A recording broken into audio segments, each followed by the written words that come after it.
Hello, my name is Aya. Our topic is Reconfigurable Computing. I'll be giving a brief introduction about what Reconfigurable Computing is and the history of how it developed throughout time. Reconfigurable computing is a computing architecture consisting of a general-purpose processor and reconfigurable hardware. Operations and software are performed using general-purpose processor or GPPs. It is known to be flexible, but it lacks in performance because it cannot compute in parallel. GPPs are programmed to execute a set of instructions sequentially to perform a computation. Only software is altered after fabrication, leaving the hardware without change.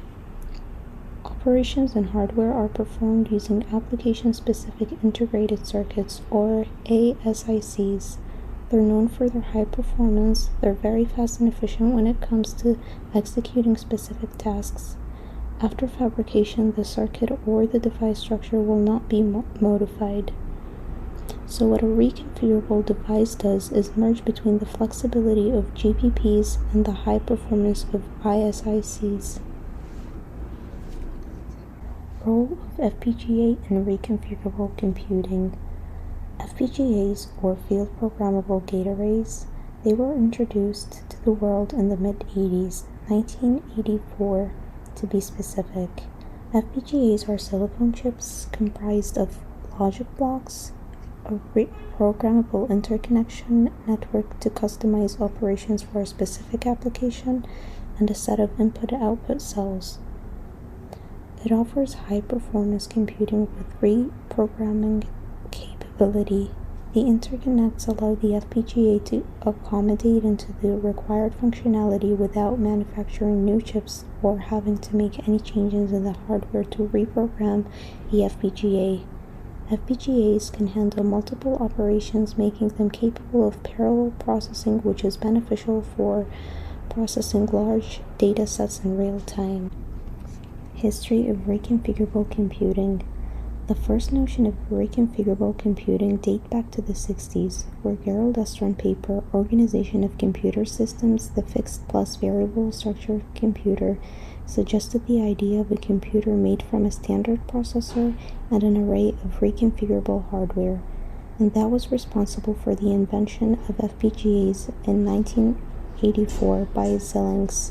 Programmable Active Memory, PAM, and systolic processor with a large array of hardware, Splash, were one of the early platforms of reconfigurable computing. PAM is controlled by a standard processor which can be reconfigured into a large number of application-specific circuits. It also blends between hardware performance and software versatility. Splash is a programmable linear logic array that can be configured to suit the problem at hand.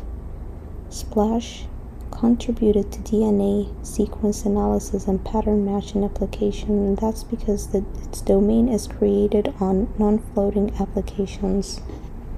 Recent innovations in reconfigurable computing. Coarse-grained reconfigurable arrays is a more recent approach on reconfigurable architecture. CGRA is basically an array of processing elements interconnected by a 2D network, and it focuses on configurable blocks instead of singular logic gates. The reprogrammable, reconfigurable nature of FPGA lends itself well to a rapidly evolving AI landscape, allowing designers to test algorithms quickly and get to market fast and scale quickly. AI chips include graphics processing units, field programmable gate arrays, and an application-specific integrated circuit. The reason behind this excitement about AI is because AI chips are more efficient, run faster, and consume less energy than general-purpose CPUs. Hello, Professor. My name is Amjad Tamid Andachi, and today I'll be explaining about literature review, and then I'll be talking about the vulnerabilities and problems for the configurable computing. So let's start from the origin of it. Where did configurable computing came from? So it started from the the 1960s, sorry, through the 1970s. So programmable logic devices The idea of reconfigurable hardware began with the simple PLDs like PROMs and PLAs, which allowed users to define custom logic functions. And then, on the other hand, we have the Gerald Estrin, which he's a professor in Oakland University. He proposed a theoretical model of computer with a fixed processor and a reconfigurable variable structure hardware unit. So, okay, so I'm moving. Okay. Then in the 1980s, it was the birth of practical reconfigurable computing.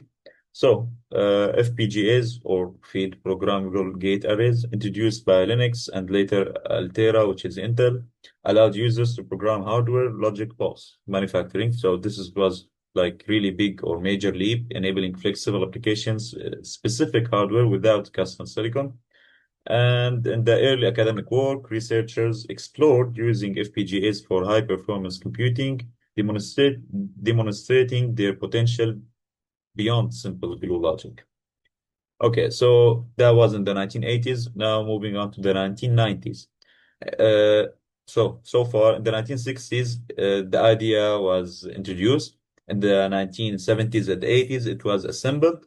And then we have in the 1990s, it began to take uh, take action in different let's say regions or yards or whatever. So we have specialization in military and aerospace applications. Uh, FPGAs were adopted by radiation-hardened adaptable system in satellites and defense tech. We also have specialization in DSP and networking, and also in academic research, like universities and for research purposes. Moving on to the final part of our literature review, which is the short description, just to make everything clear. So, configurable computing emerged from the need for adaptable hardware, blending flexibility with high performance. Its roots trace back to 1960s. Then in the 1980s, enabling dynamic hardware customization, and over decades, configurable computing expanded into military networking, AI acceleration, and hybrid CPU chips. Driven by demands for efficiency beyond traditional processors, today it continues evolving, of course, with AI, ML, edge computing, and next-gen architectures. Okay, so these are the mainstream adoption and hybrid architectures in the 2000s, so which means present. We have the high performance computing, the SoC FPGAs, and the open source tools, and of course the involvement of AI and ML acceleration. Okay, moving on to the potential vulnerabilities of reconfigurable computing. So regardless, of course, of its strengths, reconfigurable computing still has some weaknesses, which are a result of its flexibility and capability to change its configuration as needed. So, what could these problems be? So let's start with the reprogramming attacks. So rerouting network traffic, altering system functions, or even disabling a whole system security. How could that be done? It's a reconfigurable device is not properly secured. An attacker might conduct unauthorized reprogramming. The second problem or vulnerability is lack of traceability and auditability. So being able to audit or check reconfigurable device functionality in high security environments is critical. So the dynamic nature of the reconfiguration process will possibly make it harder to keep the auditable trail of all changes made to the software, or sorry, to the hardware. Okay, we have the supply chain vulnerabilities. So third-party manufacturer can potentially tamper with FPGAs and other devices being produced or supplied. How can be that done? Also, component installers. So we have the component installers can embed harmful code. So this could enable them to establish unauthorized remote access to it. Okay, these are the final two vulnerabilities that we are going to talk about. We have the malicious configuration attacks, so it's the ability to configure FPGAs and other devices with reconfigurable logic pose a threat because a hacker can change their configuration to execute operations. Then we have the side channel attacks, which is the last one. FPGAs and comparable configurable devices can be exploited by side channel attacks. How could that be done? Attackers can gather secure information through physical characteristics of the hardware, including but not limited to its power consumption, time taken to execute tasks, or even electromagnetic emissions. So, in summary, reconfigurable computing allows flexibility and performance, but in return, it also entails security threats that needs to be strictly controlled. Reconfigurable devices need to be protected by techniques like configuration, encryption, digital signatures, reconfiguration, authentication, and continuous monitoring in order to prevent possible attacks. Okay, so that would be everything for my part. Thank you for listening.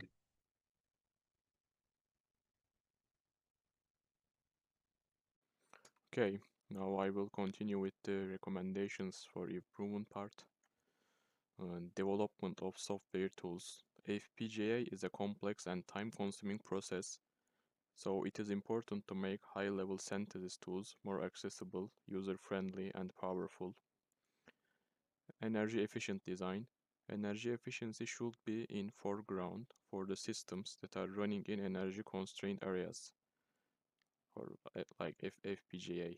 For this reason, coarse-grained reconfigurable arrays should be integrated into FPGAs to gain potential benefits. Security and prevention of hardware threats. Reconfigurable computing system may be vulnerable to hardware attacks. To prevent these attacks, it is important and critical to develop mechanisms like bitstream encryption, ID authentication, and access control. Okay, let's continue. Hardware operating system integration. Traditional operating systems are not designed to effectively support reconfigurable hardwares. In the future, new operating systems that supports dynamic reconfiguration of FPGAs and optimizes resource management has to be developed. Dissemination of cloud-based FPGA services. Reconfigurable computing in applications that requires high performance. Important to offer FPGAs as a service in cloud environments. Examples like Amazon EC2 F1 allows developers to use FPGA sources without dealing with hardware infrastructure. Automating validation and testing processes.